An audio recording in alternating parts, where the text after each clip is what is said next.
I'm Michelle Dewberry and I'm keeping you company right through until 7 o'clock this evening. GB News, the People's Channel, Britain's watching. Westminster is going around in ever-decreasing circles, followed by the media. Britain is broken. How on earth did we get into this mess? But more importantly, how do we get out of it?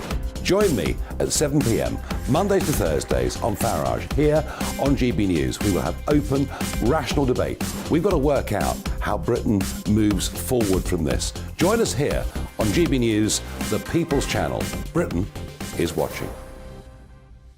You've probably seen politicians interviewed 1,000 times, but we do it differently. We find out who they really are, we don't shout, we chat, and hopefully we bring a bit of light, not just heat. Did you know Kate Moss? Apparently.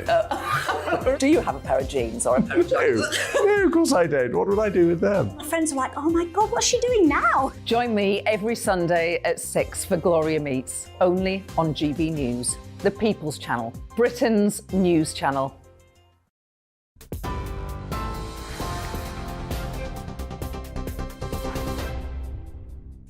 Good evening, you're with GB News. The top stories this hour. The Russian President Vladimir Putin says the organisers of an attempted military coup at the weekend will be brought to justice.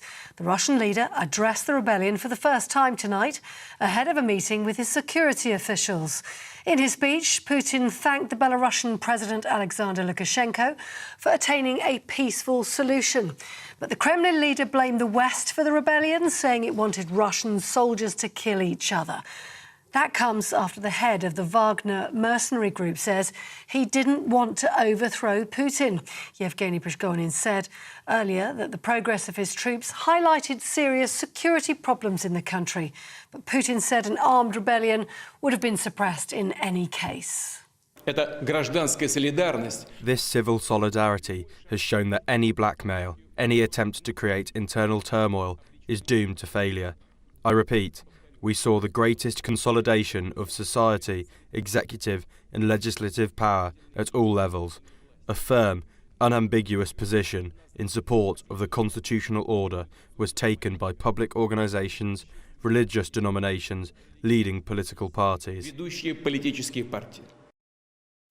Well, here the Foreign Secretary James Cleverly says the rebellion has shown the world that Russia is not as strong as previously thought. Prigozhin's rebellion is an unprecedented challenge to President Putin's authority, and it is clear that cracks are emerging in the Russian support for the war. I, of course, hold no candle for Prigozhin or his forces. They have committed atrocities in Ukraine and elsewhere, but he has said out loud what we have believed since the start of Russia's full-scale invasion, that this invasion was both unjustified and unprovoked. Well, in new Home Office figures, it costs nearly £170,000 to send a migrant to Rwanda. The government says nearly 37% of people would need to be deterred from crossing the English Channel in small boats for the illegal migration bill to break even. Their assessment also warns that if current trends continue without reducing hotel usage, the asylum system could cost £32 million a day by the end of 2026. And the Prince of Wales has launched an initiative aimed at ending homelessness. Prince William's 5-year project, called Homewards, aims to make rough sleeping a thing of the past. Initially focusing on 6 locations, local businesses will be asked to develop action plans with up to £500,000 in funding available. On TV, online, DAB+ radio and the TuneIn app. This is GB News.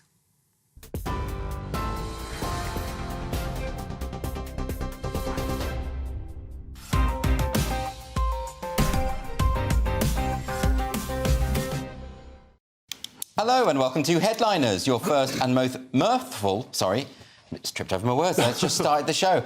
The most mirthful look at Tuesday's papers with me, Andrew Doyle, and I've got a comedian panellist today consisting of Leo Kearse and Lewis Schaefer. Now, for Ofcom reasons, I have to re-stress that Lewis is a comedian, so ignore most of what he says. Or don't take it seriously, is that fair enough, Lewis?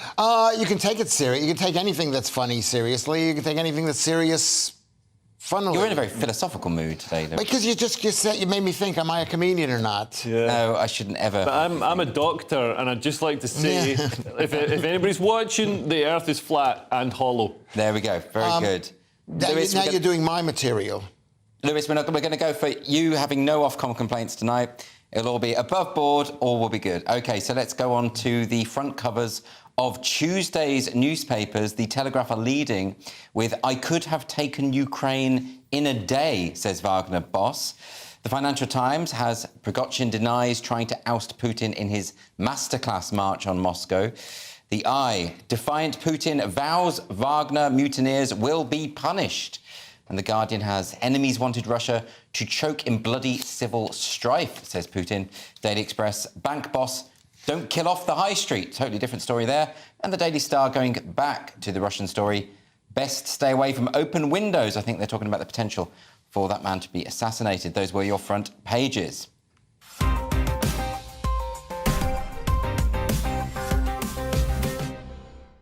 OK, we're going to start the show looking at the cover of Tuesday's Telegraph. Leo, obviously Russia is dominating because we've just had a speech, haven't we? We had a speech from Putin, and then I believe the Wagner boss, Evgeny Prigozhin, released an audio note responding to the speech. And he's claimed that his mutiny, in which he marched like 800 kilometres, almost all the way to Moscow, said it was a masterclass in how to launch an invasion, and showed the Kremlin leaders that Wagner could have seized Ukraine within a day, which I think is a bit... I mean, why didn't he then? So he was there trying. He's still got all the bravado. He's still going after the military leaders. It took him a year. It took him a year and 20,000 troops just to seize Bakhmut. Yeah. So I think the biggest actual military success in the whole war, the biggest city seized was Rostov-on-Don, which is actually in Russia. So Russia's invasion of Ukraine hasn't really worked in terms of seizing. Is it just a Russian thing? Is it just Russian male military leaders? They have to be quite... They're all about the bravado. Yeah, it's amazing. Because Putin's the same, isn't he? You know? It's like The Sopranos. Yeah. It's amazing. But yeah, I think Wagner from the X Factor would have had more chance of taking Kyiv. Lewis, what do you think about this? Because, I mean, let's talk about Putin's speech. You know, he's obviously very angry.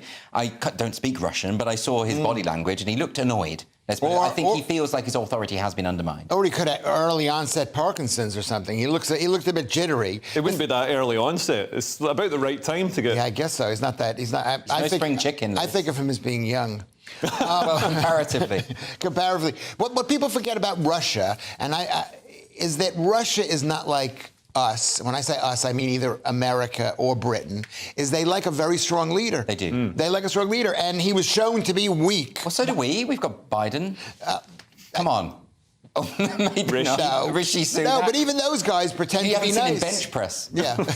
He's pretty impressive. Listen, I think the thing about that speech that Putin gave is that he was banging on and on, in translation, about unity. He was talking about the thing that has seen this guy off is that Russia is so unified. Well, clearly it's not, because that one town that Wagner did manage to take, they were cheering them. Absolutely. And the locals were delighted about this. And the National Guard basically sort of laid down the weapons and let them pass through. Yeah. Some military reports of some Russian soldiers actually joining Wagner. Right. So yeah, the opposite of it. And also, it was weird how Wagner seemed to be in a position to really seize, roll the tanks into Red Square and finish the coup and finish off Putin. I don't know if his backers in the Kremlin or in the Russian elites suddenly got scared and pulled out. But they cut this deal. Lukashenko from Belarus, which is sort of Russian Federation satellite state, came in and helped cut this deal. But we're expecting to see Shoigu, the Russian defense minister, and Gerasimov, the top general. We're expecting to see them gone, and they weren't. That announcement wasn't made tonight. In terms of Russia, I mean, I would suggest that this deal about Prigozhin going to Belarus, that doesn't look strong in Russian terms, because in Russian terms, historically, whenever this kind of mutiny, something very bad happens to the mutineers, doesn't it, Lewis? It's something very bad must happen to the mutineers. The only power that Putin has is to be considered crazily insane, and unless he kills that guy, he's not considered crazily insane. Well, we don't know where he is. We don't know where Prigozhin is now, do we? Well, they're building camps in Belarus, so I mean, it looks like he is going to be able. Putin basically said Wagner's got two options: you can either disband and your soldiers can join the Russian military. And he was careful not to condemn Wagner. He said like there's just a few bad ones, you know, that were sort of led astray. He can't because people like them. Yeah, so people like them. to do that because he wants his precious unity. And also they're dead good at fighting. They might do another coup. And this is the thing. If he, you know, apparently they're going to be allowed to. They can't stay on Russian soil or fight in Ukraine, but they can go to Belarus. Which I'd have thought for Lukashenko, the dictator in Belarus, that's dangerous because I mean, if they can almost take Moscow, they can definitely take Minsk. And I mean, I could take Minsk. Yeah, I mean, the Belarusian troops haven't been doing any fighting. Wagner have been fighting for for years, across the world, in Syria, Africa, and everywhere. So they know how to fight, which makes all the difference. But will Prigozhin, whatever the guy's name is, Prigozhin, will his people fight for him? And I don't think that they will.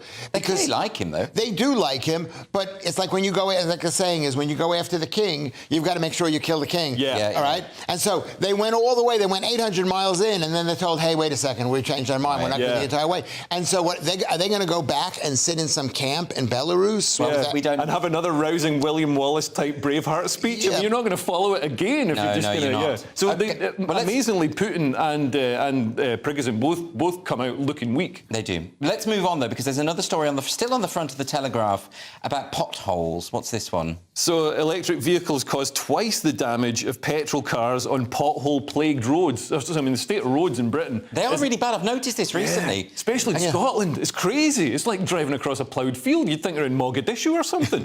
But yet, electric vehicles, because they're twice as heavy, this is causing all sorts of issues. So multi-storey car parks aren't strong enough. There's going to be, multi-storey car parks are going to be collapsing under the weight of these Teslas and also the potholes now as well. Okay. And the added point is that because there's greater mass or matter, because they're like 3 times as much as a regular car, they're super dangerous. So if you get front-ended by an EV, I don't know whether they didn't mention that in the article, but I think that's the bigger problem, is people are going to be dying. Yeah, but they're good for the environment. So good for the badgers. Yeah, but it's not good for your immediate environment if one comes at you at 80 miles an hour. No, that's true. Yeah. OK, well, we're going to go to the cover of The Guardian next. Lewis, more of the same here? More of the same. More about enemies wanted Russia to choke in bloody civil war. That's Putin's speech. And the fact that this guy, I think the problem that Putin has, it wouldn't be civil war. It would just be basically an overthrow of his government, because I don't think that the people supported him. OK, well, Lewis, we've talked about Russia. Let's talk about this other story on the front of The Guardian. Which is about Rwanda. About Rwanda plan could cost $165,000 per person. The whole thing is a tragedy because they don't have the strength to actually put up a wall, a metaphorical wall. We're an island. Yeah, whatever. That's why I said metaphorical. Oh, I see. Quotation marks. We could have a real wall. We could use the one Glastonbury's finished. We could use the big double wall they've got around Glastonbury. Okay. If it works to keep those to keep oiks out of the Glastonbury Festival or whatever undesirables they don't want in there, why can't we use it for a country? Didn't they put a wall around Britain when the Nazis? They put also defensive things on the beaches to prevent the Nazis from coming. But they're not willing. Well, there was the Maginot Line, which didn't work because the Nazis just went round it. Just went around it. Because it wasn't a complete wall. Yeah. I mean... But you don't even need a wall. This is the problem, and I won't get into this because I don't, I'd come across as being a very nasty guy. But something needs to be done to stop people. I'm not going to say anything. Well, no, you should be able to have your opinion on this, but I will go to Leo. Leo, you think... the Home Office now admitting this Rwanda policy, it's not going to work. It's not going to help. That's what the Home Office are saying, that because they're the ones who are going to be implementing it, and they've already doomed it to failure. They're saying we're not going to implement this properly. Right. We didn't elect the Home Office. We didn't elect civil servants. We elected politicians. They're enacting the will of the people. People want to see something done. And also, for the sake of the cross-channel migrants, we've seen how dangerous it is. People can die making that crossing. And they say, it's going to cost £170,000 per person. It's like, but you're not going to be doing hundreds of thousands of people per year, because you do it for a week and you send everybody to Rwanda. The next week, people are going to be like, I'm not. You know what? I'm not going to do it. It's definitely the case, isn't it, that polling shows that this is a concern of many, many British citizens. It's not really actually much of a politically partisan issue, I don't think, this one. If the Tories don't do anything about it, Labour are going to have to do something about it. It can't go on the way it is. Well, really cheap policy that would solve or go some way to solving it is just saying, if somebody says, open borders, like this, the band at Glasgow Glastonbury were like, oh, refugees welcome, everybody, just come over the English Channel, come on, because they know they're not going to be housed with them. They're going to go to deprived working class communities and rural areas and military bases and things like that.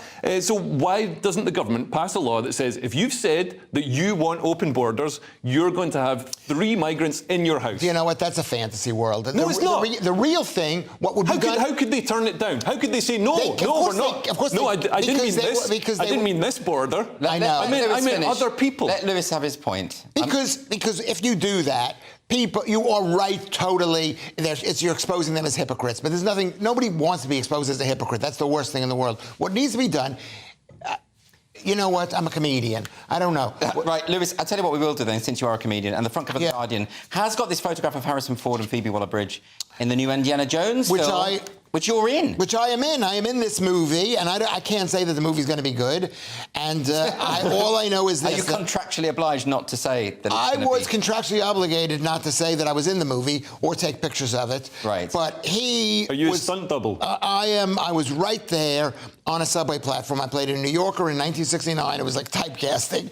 And it was the most amazing thing because they recreated a New York City subway platform and train right in Pinewood, or was it? I think it was Pinewood.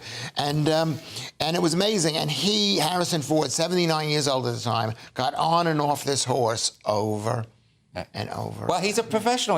Look, let's just move on to one more front cover. A lot of Hollywood celebrities like getting on their high horse. Very funny. I think we could talk about Lewis's film career all night, but I think it would dominate rather. So let's go to the Daily Star. Yeah. Daily Star, don't tell me they don't have actual news. Look at this. They're talking about the Russian situation in their own unique way. What's this, Lewis? Well, they're basically saying to the guy, well, I mean, it is kind of in their unique way because this guy, Prigozhin. I mean, he looks like a Daily Star headline, like alien from out of space. He does. They're saying best stay away from windows. He said there's some advice from the ex-chief of the CIA to tell him just to stay away from windows. Yeah, because so many Russian elites, because of all the power struggles within them, because it really is like The Sopranos. So many elites are getting thrown out of hospital windows or being committing suicide by shooting themselves 3 times in the back of the head. It's going to make a very exciting HBO series, this. I think it'll be fantastic. Anyway, that's it for part 1. Do join us for part 2 for why you shouldn't get sick, Labour not taxing people, and a judge who identifies as impartial. Catch you in 2. First and foremost, I'm a GB News fan, and I was before I was working here. Just love the fact that we're asking the questions that a lot of establishment media won't ask. With a bit of a twist, we not only want to inform you, but we want to keep you entertained. It's worth the drive because you get in and the team's all ready and waiting, they're itching to go, and it's a proper little family. GB News is the people's channel. It's the audience that makes the programme sing. We're giving our viewers and our listeners a voice. I see the thousands of your letters, tweets, emails, you name it, coming in. Britain is broken. How on earth did we get into this mess? But more importantly, how do we get out of it? The establishment had their chance. Now we're here to represent you. It's time for something different. It's time for GB News. I'm very patriotic. I believe in Britain. Our best days lie ahead. Britain's watching. Britain's watching. Join us here on GB News. The people's channel. Britain's news channel. I'm Andrew Doyle. Join me at 7 o'clock every Sunday night for Free Speech Nation, the show where I tackle the week's biggest stories in politics and current affairs with the help of my 2 comedian panellists and a variety of special guests. Free Speech Nation, Sunday nights from 7 on GB News, the People's Channel, Britain's news channel. Nightmare commute? Kick it up a gear with me, Patrick Christie's, at Drive Time, 3 till 6 p.m, Monday to Friday on GB News Radio. You can listen online and on DAB+, on the smart speaker app, and on the GB News app. And if you've got an Alexa, all you have to say is, Alexa, play GB News. We're also on TuneIn and the Radio Player apps. From the school run to rush hour, get revved up with me, Patrick Christie's, on GB News and GB News Radio.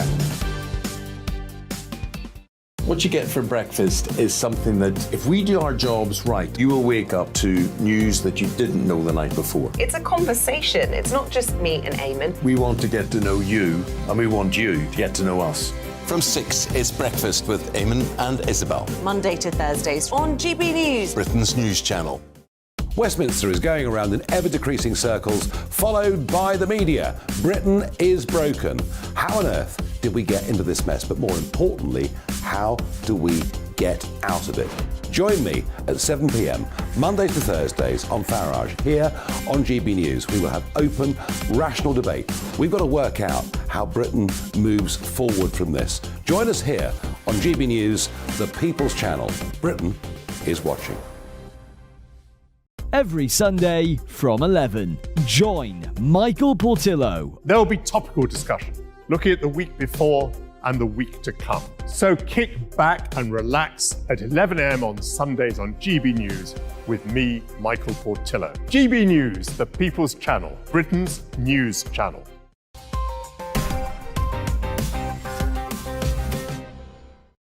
Welcome back to Headliners with the best of Tuesday's newspapers right now. I'm Andrew Doyle, here with my comedy comrades Leo Kearse and Lewis Schaefer.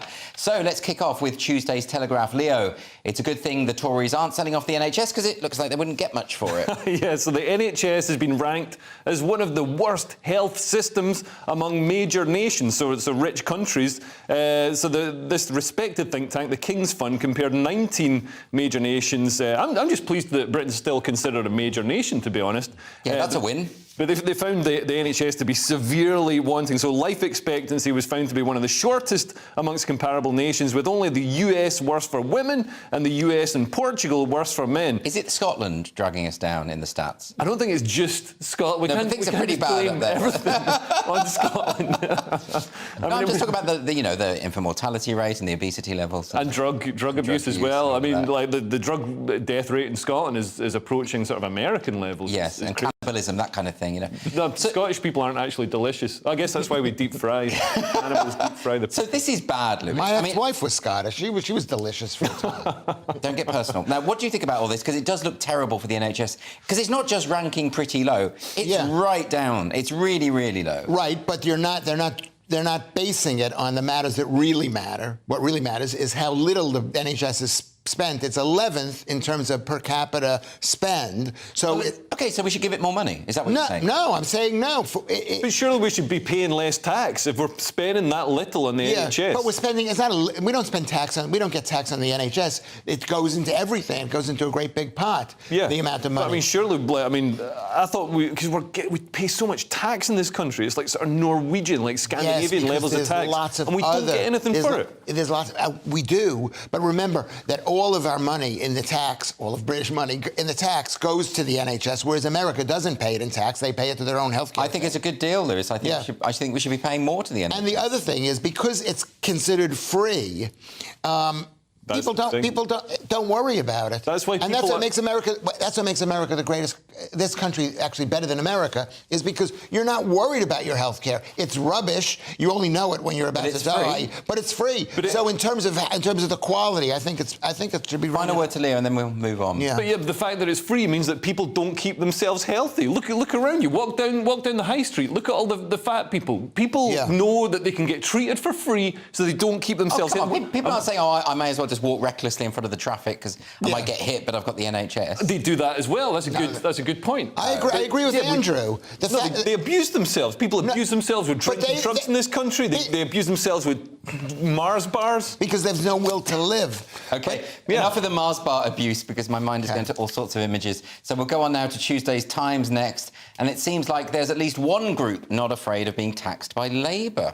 Yeah, well, this is according to the Times. Labour ditches there was going to be a $3 billion tax on big tech companies amid fear of U.S. retaliation, which is legitimate. What's happened is that the government wants to make money off of Facebook and Amazon. Of course they do. Of course they do, because they're making money here in this country. But these companies are used to not paying taxes. They're used to it, and they're used to shipping their money back to America off thing, and they want to raise the tax to 10%. But the Americans have said, if you do that, we're going to tax the things that they do make. This is a perennial problem, though, isn't it, Leo? It's ultimately, the corporations should be paying a lot of tax because they've got a lot of money, and yet whenever you threaten them with these kind of measures, they run away. Yeah, I'm not too worried about corporation tax because I know that their workers pay tax through payroll tax and all that sort of stuff. You're not worried about they make billions and billions, but they don't pay any taxes? And this tax seems to be ridiculous. So they wanted, at the moment, apparently there's a 2% levy charged on the revenues of tech firms, which sounds, I mean, it's on revenue, not profit. That already worries me because, companies can be very marginal and, if you're only marginally in profit, you actually lose money because of this tax, because it's off revenue. They wanted to raise it to 10%. Who on earth in their right mind would have a tech company employing all those people who are then paying all that tax into the... Because remember, corporation tax isn't the only tax in the UK. Yes. There are a million taxes. There's income tax, there's death duty, there's stamp duty. Every time you fill up your car, every time you go for a pint, every time you buy anything, sell anything, every time you move, you breathe, you pay tax. Yeah. You can't move without the government dipping its hand into your pocket. OK, well, we're going to move on now. They need to tax green energy. Green energy. OK, well, that's Leo's message there. We're going to move on to the Telegraph with sad news of another bank closing one of its local branches. So there's a blow to Canary Wharf as HSBC is quitting the headquarters in net zero push. So I think that's the iconic, the one with the little light on top. Yes, in Canary Wharf, but it's half empty all the time now. It's half empty. Because everyone's working from home. Yeah, and this is the thing. So it's part of a broader effort to reduce office space and cut energy use. It's like also the company wants to save money. They can save money by having people, use their own internet and use their own couch. Yes. So they're moving from Canada Square. They're going to St. Paul's. Apparently, this building was known as the Tower of Doom by members of staff. I can believe it. Well, everybody saw it. It was the only new building that was built for years, basically in London. But it's a lie. This is the Telegraph, and it's a lie. You can't believe anything because it says. Why is it a lie? It's a lie because they say they quit headquarters in net zero push. It's like because they make it seem like they're doing it for the planet. They're doing it for the planet, but it's also telling everybody out there that this net zero thing is destroying our city. But it's really not that. It's that it's that HSBC realised they could save a lot of money by moving to smaller premises. They're doing it because they like money and they want money. It's just a real estate deal. It has nothing to do with net zero. But the people are going to be gutted because Canary Wharf now is pretty interesting around there. It's very vibrant. Lots of bars and restaurants. Used to be dead. Well, this is the thing. I mean, because that area is so heavily dependent on office workers. So they're trying to sort of rework that area into a sort of, mixed use, residential, some squash courts, some graffiti murals. Yeah, it's quite trendy. Which is why they let HSBC move. It's owned by the Qataris. And the Qataris thought to themselves, we're not going to negotiate with these people and reduce the rent because it's a vibrant, happening place. OK, we're going to go to Tuesday's I newspaper next.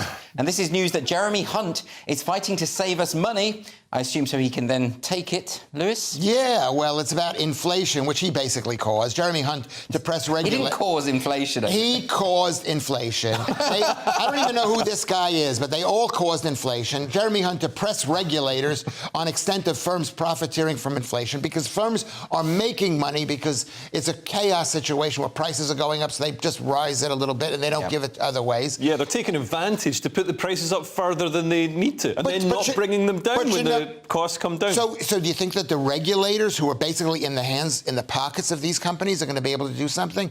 I believe in the free market. They will make extra. First of all, it was the COVID that did it. They printed all the money, and this is what happens when you print money. You have inflation. And now is this the COVID that existed? Yeah, but nothing else that. Well, normally like that before. Leo, hasn't Lewis got a point about quantitative easing though? This is something we've gone on about. Absolutely, yeah. But normally I'd agree that the free market can deal with it because I mean you can see prices of things going up and down. And when it goes up, everybody's like, oh my God, the companies are getting greedy, and it's like, what do they forget about greed when it goes down again? It's ridiculous. But then I saw that a jar of instant coffee, not nice coffee, cost £10.50. What? And I know. That's outrageous. Unless it's come from like Colombia or something. This is insane. Yeah, but you are young. Taking advantage. I am old enough to remember the 1980s, 1970s when there was inflation. We should never do a story on inflation. It is the most boring subject in the world. Every single story is exactly like Thanks, this. Lewis, and thanks for drawing attention to that. But we're going to move on. at your behest. Yeah. To the Telegraph now. And who judges the judges, Leo? So this is about Scotland's gender self-ID law that pretty much brought down Nicola Sturgeon. She couldn't say what a man and a woman was and who should be in what prison and all the rest of it. And then she got arrested. She might have reformed those ideas out of worry of being jailed with a male rapist. But anyway, so the judge, basically Westminster challenged the Scottish government over this. So it's going to court. But the judge who's going to rule over it is pro-gender ideology, she or he. Well, we don't know what the judge is going to rule, to be fair, do we? We don't know what they're going to rule, but they previously said that they're pro-gender. Well, this is Lady Haldane. She did state, sex is, and this is a quotation, sex is not limited to biological or birth sex. Yeah, which is wrong. It's wrong. Scientifically, it's wrong, but if you're in a gender woo-woo cult, then it's probably correct. OK, so are you suggesting that this judge may not be the most impartial? That's exactly what I'm suggesting. This is like if you're up in court for burglary, and you've got a judge who believes that burglary is the divine right of every man and woman, then you're probably not going to get the fair... But like I say, we have to be fair. We don't know what's going to happen here, and she might be completely... or he. Yeah, we don't... Well, we don't know because they're gender ideologists. Oh, I see what you were saying there. You were making a joke. Or Z. No, let's not go that far. Lewis, what do you make of this? In this environment, we cannot put our faith in any one judge to stop the tide of insanity. All right. That's the most rational, coherent, calm thing I've ever said. It is very calm. I really enjoyed that, Lewis. You should do a bit more of that. OK, well, look, we're at the halfway point now, but don't brush your teeth just yet, because coming up, we've got dangerous new TV channels, dangerous old TV channels, and some Eaton poshos. See you in a minute.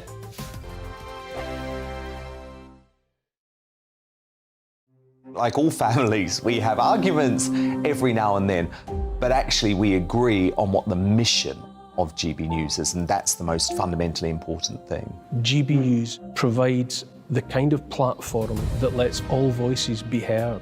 We don't hold back. We're free to say what we really think. Just because some people who live in a tiny little Westminster bubble think that their particular story is important, that's not the most important story for me. And often they will be difficult stories that you won't find on the establishment media. Because what people think in the north of England may be very different to what they're thinking in the home counties. We're going to carry on telling the world what life is really like for households up and down the UK. We love to be in your car, in your kitchen as you're having your breakfast. Whatever you're doing, you are part of the show. If it matters to you, it matters to us. Britain's watching. Britain's watching. Britain's watching. We're proud to be GB News, The People's Channel. Britain's news channel. Join me, Patrick Christie's, Monday to Friday, 3 till 6. We tackle the day's news agenda like you've never seen before. It's high tempo, high octane, the most controversial topics, and the best guests. You will not be able to take your eyes and ears off it. I'm not afraid to ask the questions that you really want answered. 3 till 6 p.m, Monday to Friday on GB News, the People's Channel, Britain's news channel. Join me, Camilla Tominey, on Sunday mornings from 9:30, taking the politicians to task and breaking out of SW1 to see how their decisions are affecting you across the UK. Bursting the Westminster bubble every Sunday morning, only on GB News, the People's Channel. Britain's watching. Join us every night on GB News at 11 p.m. for Headliners, which is 3 top comedians going through the next day's news stories, which is exactly what you need, because when the establishment has gone crazy, you need some craziness to make sense of it. So join us 11 p.m. every night on GB News, the People's Channel, Britain's news channel. Hi, I'm Dan Wootton. You can watch me live on GB News Monday to Thursday from 9 p.m. And did you know that you can also watch and listen live on our website, gbnews.com. You'll always be up to date on the latest breaking news, as well as enjoying the best stories, opinions, and shows. You can even join the debate under our live player as you're watching. So head straight to gbnews.com on TV, radio, and online. GB News, Britain's news channel. So Jubes and Kerr, we tackle the issues of the day with real robust debate, both sides of the fence, battling it out with me in the middle with my forthright opinions and views. And often really interesting things happen because you start with a position and then by the end of the debate you find actually, I might not have thought about that one. What we need in this country is 2 new political parties. You should maybe think about doing a 2024 calendar. I'm Michelle Dewberry and I'm keeping you company right through until 7 o'clock this evening. GB News, the People's Channel, Britain's watching.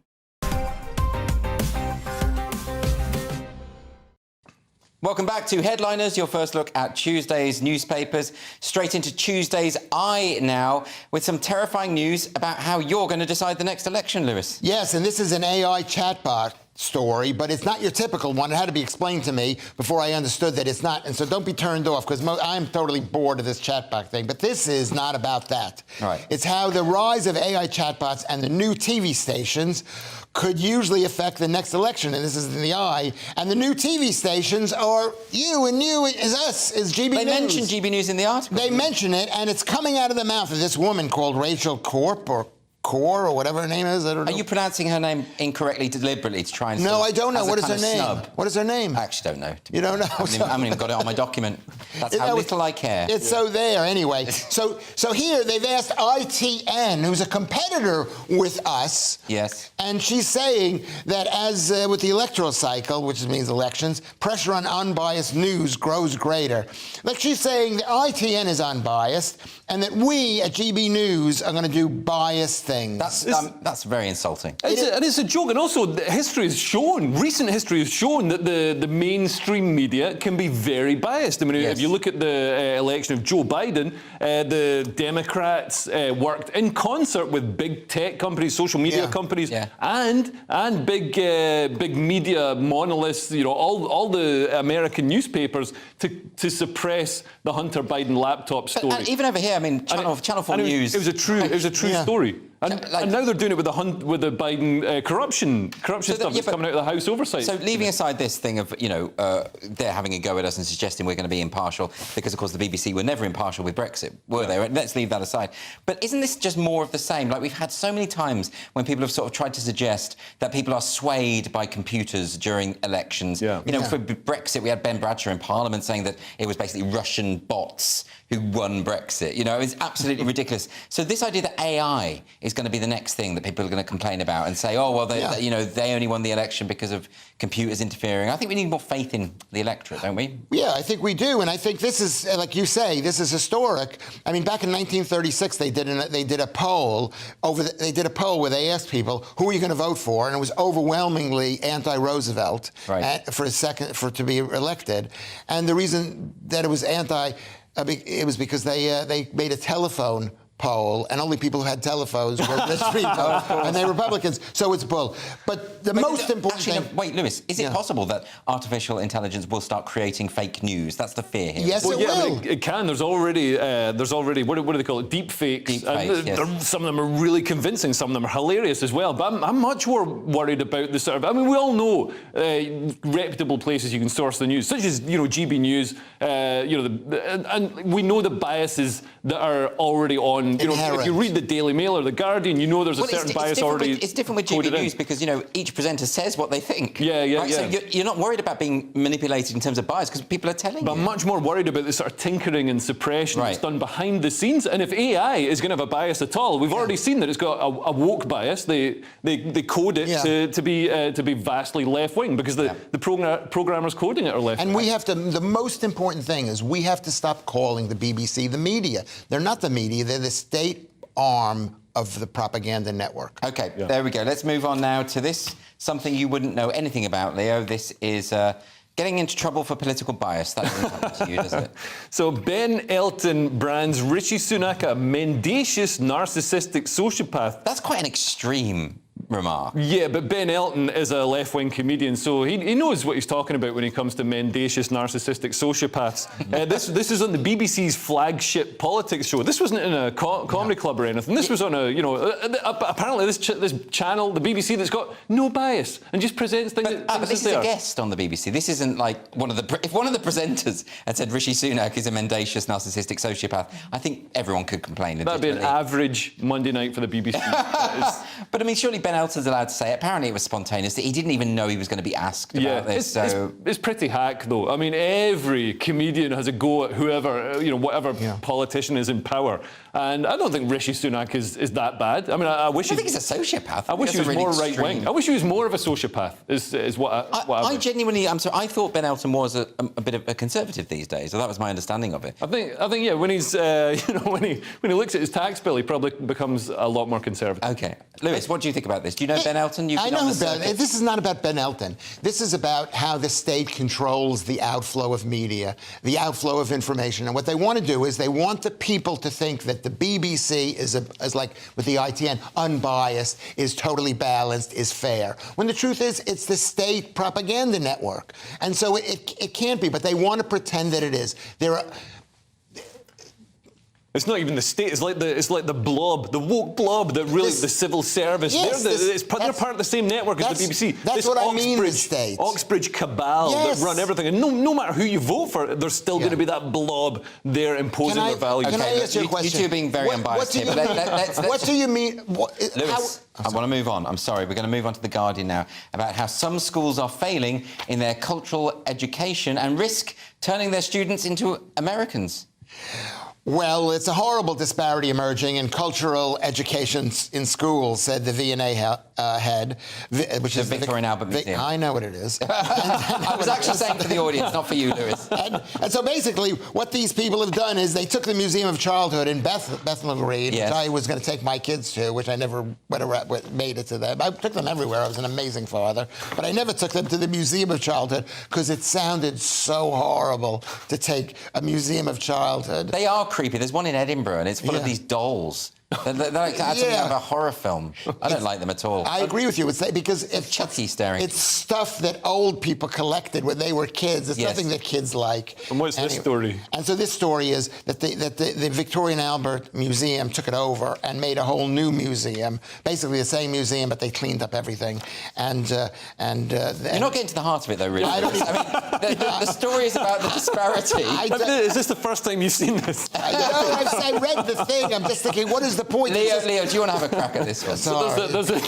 I'm not going to be invited back. Basically, state schools don't get as good cultural education as Eaton, posh schools. Which, I mean, who'd have thought?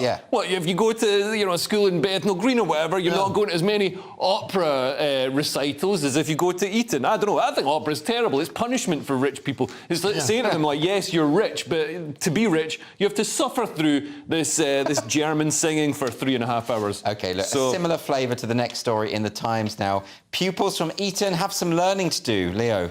So, according to this former Eaton master, John Clawton, schools like Eaton must teach pupils about their good fortune. I mean, they've probably worked it out, haven't they? They're going to Eaton. The fact that they're at Eaton, that's it, isn't it? Yeah. They're probably sitting there. And if they're smart, eating their quail's eggs, being like, this is probably quite good. As schools go. But he says he basically slams Eaton, and he slams the former, whatever you call it, the people who've been educated at Eaton. Yeah, but they do this all the time. Like the posher schools were really behind like BLM and this sort of Marxist outfit that would want those schools absolutely destroyed. Yeah. And the bricks used to create homes for other people. Yeah. This is madness. And he slams, former alumni, alumni like Johnson, Boris Johnson, Rees-Mogg, Kwasi Kwarteng. Oh, so the people who achieved something. Yeah, and it's like, that's such a great advert for your school. Yeah. They're the people that they went on to become literally prime ministers. That's insane. Movers and shakers. What is it about this self-hatred? Put them on the prospectus. Yeah. Like, don't slam them. From Eaton, I mean, of course it's elitist, Eaton and Harrow and all the rest of it. Of course, none of us would have had the opportunity to go there. Yeah.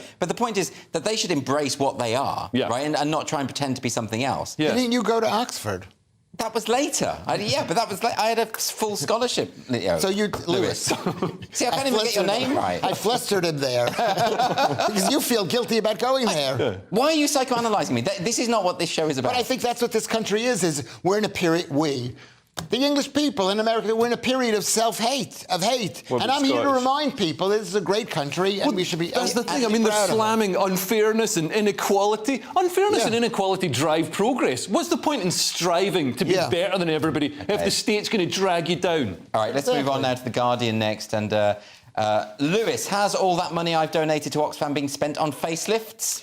Well, I don't think that Oxfam is spending the money, but I think it's the money that the UK aid is going for private hospitals in developing countries, and Oxfam is saying that it's when Britain sends money to private hospitals, that the people who are using those private hospitals in places like Kenya or India are being abused by those hospitals, because if they don't pay, they don't get let out of the hospitals, and if they can't pay, they don't get let into the hospital. Leo, your thoughts? Yeah, I mean, it's amazing to see Oxfam actually deal with, material things that affect people's physical well-being as opposed to their pronouns or something like that. They put out guidelines, didn't they, about the language, inclusive language and that kind of thing. Yeah. That you shouldn't say you're standing for a cause because that's upsetting to disabled Yeah, and they had like a 380-word document that showed their staff how to use pronouns. I mean, you'd be dead by the time you finish reading it. But yeah, I mean, I think this is an example. We're giving hundreds of millions of pounds to other countries for their hospitals, which, we shouldn't be doing anyway. I read that apparently Britain's a horribly racist, nasty country, so why are we doing nice things? But we should just, charity doesn't really work. It backfires. We should let the market do their thing. These people are setting up private hospitals there, then the people who can afford it can get treated. If we distort the market by providing healthcare, then we're just making them dependent on us. OK, I'm not sure I agree with that, but I don't think we've got time to go into it. So we're going to have a final breather now before some brilliant last section stories coming right up, including Lighthouse strikes, expensive blood transfusions, and ancestors you wouldn't want for dinner. See you in 2.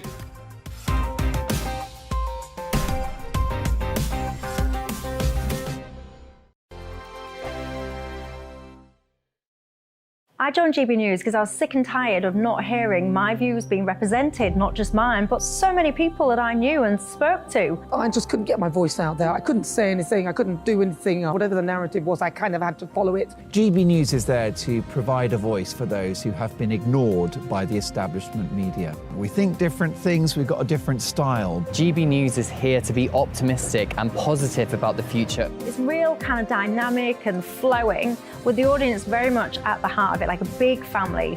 Here at GB News, we talk about the things that matter to you. Hearing the voices from right across our towns and cities, especially our towns. All sides of the argument represented with a heavy dose of opinion.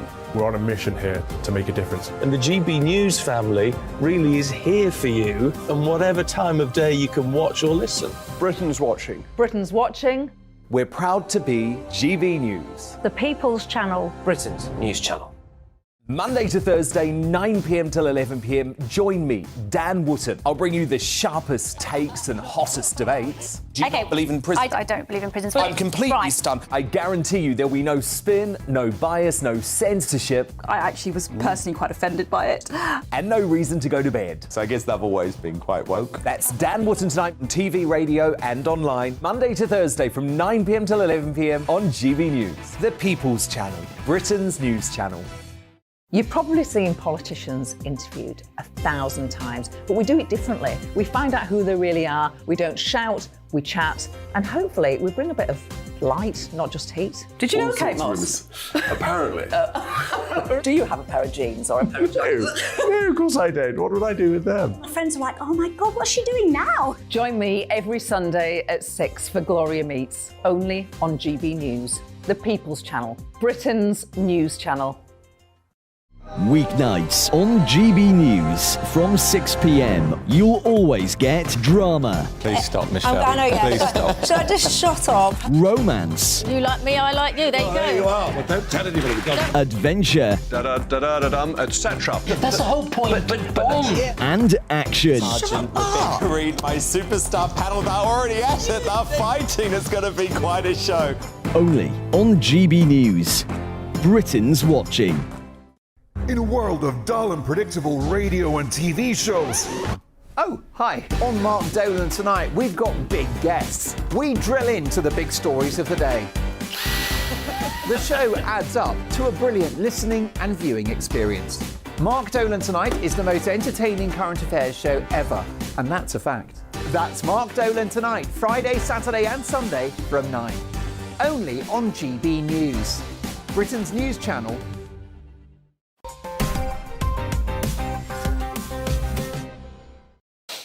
Welcome back to Headliners, your first look at Tuesday's newspapers. And with this final section, we're going to go straight into the eye. And is this the reason that older people can seem quite rude, Leo? Yeah, apparently more than 9 in 10 autistic people over the age of 50 don't have a diagnosis, according to this study. Because, I mean, obviously most people get diagnosed when they're younger. So, 30 years ago, 40 years ago. Did they even really know what it was when these people were young? Exactly, yeah. So they weren't testing for it back then.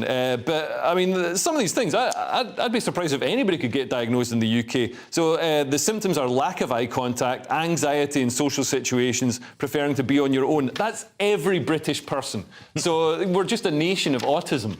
But I don't know if that's fair. Lewis, do you believe autism exists? Actually, don't answer that question. This is an interesting one, though, isn't it? All of these people have gone diagnosed for a long time. It's one of those things, though, that when people get to a certain age, it will make sense of so much in their life, won't it? No, because basically it's personality. And when you see, like Leo read the thing, read the rules for it, it's just like there's so many people. So it's anxious during social situations, finding it hard to make friends, preferring to be on your own, and seeming blunt, rude, or not interested. This is just you. That's Louis Schaefer. That's so many people. But it is a spectrum, though. I mean, it's legitimately a spectrum. Yeah, but when something's on a spectrum, things either exist. I know that there are people who have social problems. Yeah.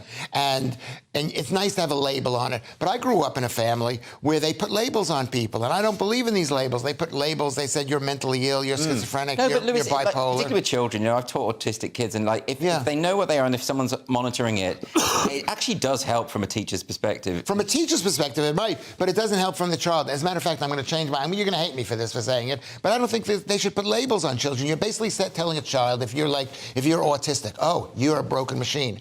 Something's wrong with you. Yeah. When it could be a phase, it could just be personality. They could be a genius. And a lot of people do so well. They're so successful. Elon Musk is autistic. True. And there is an over-diagnostic culture. I mean, I think people are sometimes diagnosed with ADHD, for instance, when they're just naughty. That kind of thing does happen. And then when they do this, then the drugs come. Yeah. Oh, yeah. Okay, well, we're going to move on now to the independent. Unemployed men prefer their partner to be out of work. Yes, and it is true, and I've lived it. I've actually lived this thing. It's having a partner who is not They did a study of 42,000 people in 9 countries, and it was across the board for all men, because men are men and women this is about straight men particularly. So straight men don't like it when they're out of work, but their wives are off earning. They're the breadwinners. Right? Yeah. And this is the way they presented it. It was in the European Sociological Review. They did a study. They printed a study, and they painted it that way, that men don't like it. No, it's women don't like it. I don't believe that, Lewis. Yeah. No, this is about men don't like it to be. They don't like it because the women hate it. And I've lived through it when I moved to this country. I wasn't the huge success on GB News that I am now. I wasn't like Mr. Comedian. I was like struggling, and I had a kid, 2 kids. I'm looking after the kids. I'm helping my wife look after the kids. And she hated it. So you were doing worse than you are now? Whoa. Leo, surely this is just intuitively correct, that men don't like it when they're not providing for the family. I'm sure men prefer to be providing for the family, but I prefer it when somebody is providing for the family. When I met my wife, I was basically unemployed. I was a comedian. So you wouldn't be sabotaging her to get her out of work. Comedians are just professional unemployed people. We've taken doing nothing to where we can get paid doing it. But yeah, she had a job, and I'm glad she had a job. OK, The Telegraph next with a story about Lighthouse workers, Leo. Care to illuminate us? So Lighthouse workers have launched their first ever strike over pay. So if you're sailing an oil rig near some rocks off the coast of Britain, watch out. 40 people employed by the Northern Lighthouse Board in Scotland are going to stop work at noon on Monday. Doesn't that mean boats are going to start crashing into rocks and things? Possibly, but I think the thing that we've got now that maybe the lighthouse workers have overlooked is that we have GPS. Okay. And so we can avoid the... Oh, do sailors not follow sort of stars anymore and lights in the night? That weird triangle thing. Yeah, what's it called again? I can't know. Sextant? Sextant. Yeah. OK, we're so on the pulse, aren't we? Our old nautical references. What do you think about this, Lewis? I think, I just learned something. I hadn't even thought about that. So that's brilliant from Leo. I think this is an underwhelming story. Yeah. An underwhelming story. Because it's only 40 people who are going on strike. The whole world is seeing this. Yeah. Us discuss this thing. This is so... Well, let's get something that isn't underwhelming. This is the Daily Mail. It's a story about maybe the future Mrs. Lewis Schaefer. What's this? Well, do you know what? She is, sounds like she's available. Sounds like she's got cash. Some lady named Lynn Franks reveals why she spends £5,000 on having her blood taken out and cleaned as she turns 75. This is a procedure that she's gone through. She's had every drop of blood in her body taken out, cleaned in a machine, and then put back in. Just run through a dishwasher. But Lewis, I want to ask you, what type of woman do you think this is?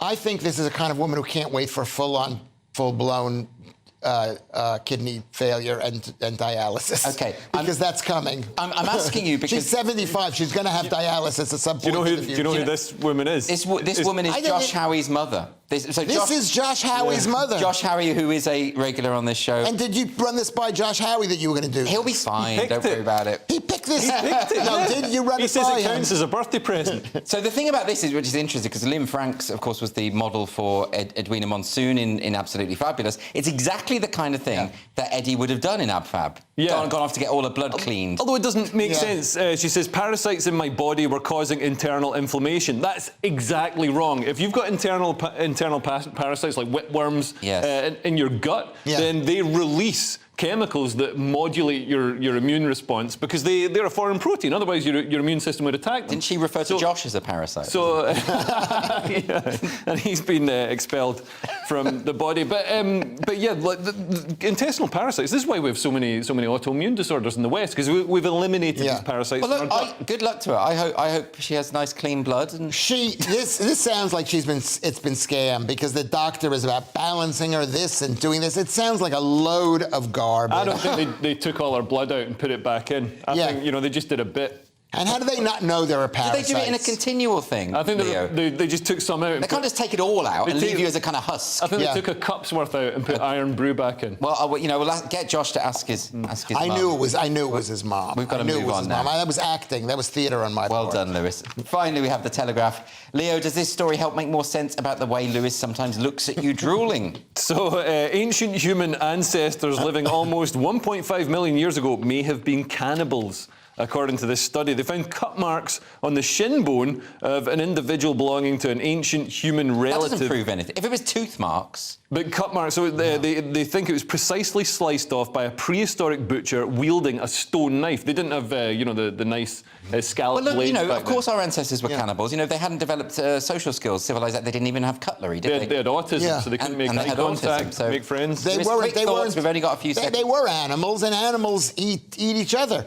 Yeah. And I think the closest food that's the healthiest food is another human. Tastes like pork. This is going to be the next stage of your extreme meat diet, isn't it? You know what? It's quite possible, because I'm not totally against it, because we eat beef and other ruminants that are so close to what we are, and and historically, if you've got brain problems, you should eat brain. If you've got kidney problems... Here we go. So, Lewis, on that note, Lewis endorsing cannibalism. Let's just have a quick look at Tuesday's front pages. So we've got the Telegraph, who are leading with, "I could have taken Ukraine in a day," says Wagner boss. The Financial Times has Prigozhin denies trying to oust Putin in his masterclass march on Moscow. The Eye has defiant Putin vows Wagner mutineers will be punished. The Guardian is running with enemies wanted Russia to choke in bloody civil strife, says Putin. Daily Express has bank boss, don't kill off the high street. And Daily Star, best stay away from open windows. That's to prevent Prigozhin from being assassinated. Yeah. Those were the front pages. That's all we've got time for. Thanks to my guests, Leo and Lewis. We're back tomorrow at 11 o'clock with Simon Evans, Leo and Cassandra. And if you're watching the 5 a.m. repeat, do stay tuned for breakfast.